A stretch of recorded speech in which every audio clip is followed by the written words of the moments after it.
Hey YouTubers, I'm here with just a really quick vlog about the Grace m9XX headphone amplifier and DAC that I did an unboxing of a few days ago.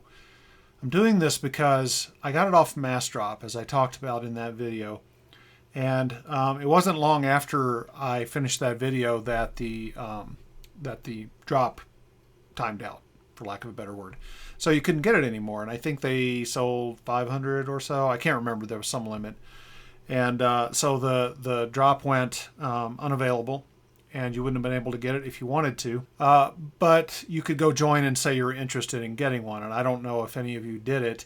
I did, because I've been having enough fun with this and enjoying it enough that I've actually wanted a second one, and enough of us apparently asked for it to be fired up again that it's now for sale again. So you can get this now. It's $4.99, and you just go to Massdrop, and I'm going to give a link down below. So I don't usually do this kind of thing, but this will be a slight exception. The link, if I think 5 people, I don't even know if you have to buy this. If you just get on Massdrop and buy something, then I get some kind of a grab bag. I don't really care that much, but it's worth a shot. It doesn't cost me anything. It doesn't cost you anything. So look down there for the link. And anyway, I thought I'd talk a bit more about this thing. First off, as I mentioned in the unboxing, it's a DAC. It'll obviously do MP3 and so forth, CD quality, and it goes well beyond. And it goes all the way up to, if you have any DSD content, DSD 128. So you can get really great quality out of the DAC in this thing. And the headphone amp has been working out very well, and I've used it with, now these aren't particularly hard to drive. These are my Biodynamic DT770 Pros. These are 80 ohms. Does great with these. But it also does well, as I said in the unboxing, I was curious, how well it was going to do with my LCD2s. Does just fine with them too. And surprisingly enough, now these are 70 ohm. These are not particularly hard to drive because of the ohms. And these are low ohms also, or I should say low impedance. But they're hard to drive because they're planar magnetics.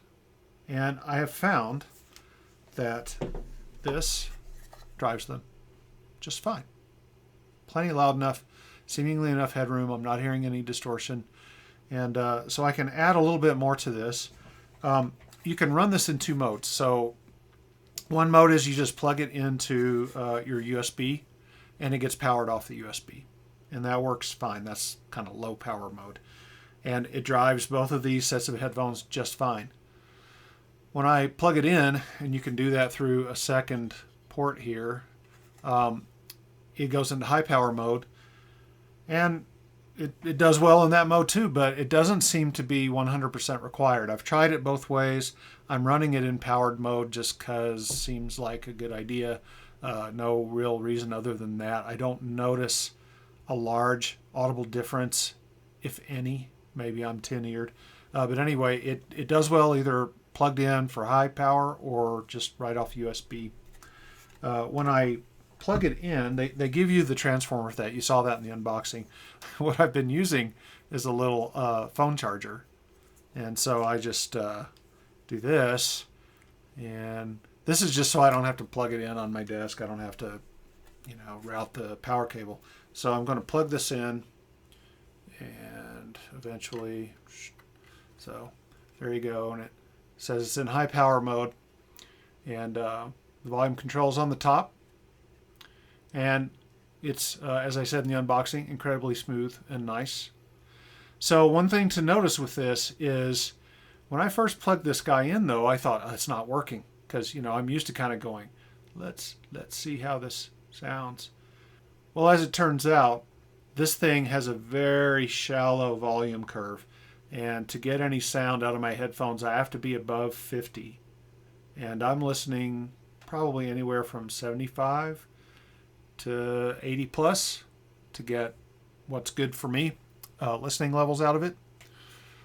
So just keep that in mind. The reason they did that is for in-ear monitors, which are extremely, extremely sensitive.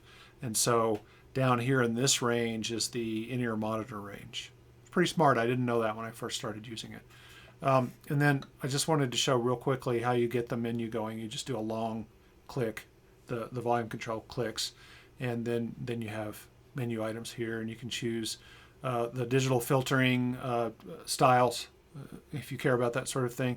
It'll display what your bit rate is, and right here, this is the crossfeed, and you just click quickly to turn the crossfeed on and off. And if you listen carefully, you can actually hear a relay inside clicking on and off when I do that.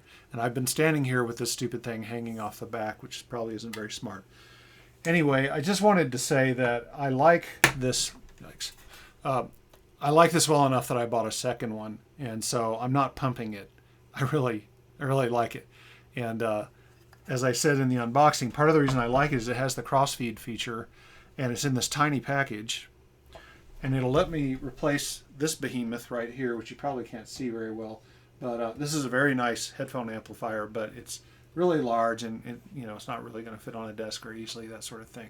So I'm pretty much going to replace it with this, and I'm going to take one to work. So there you have it. Just a quick kind of follow-up, not really a review on the Grace M9XX that you can get off Massdrop right now.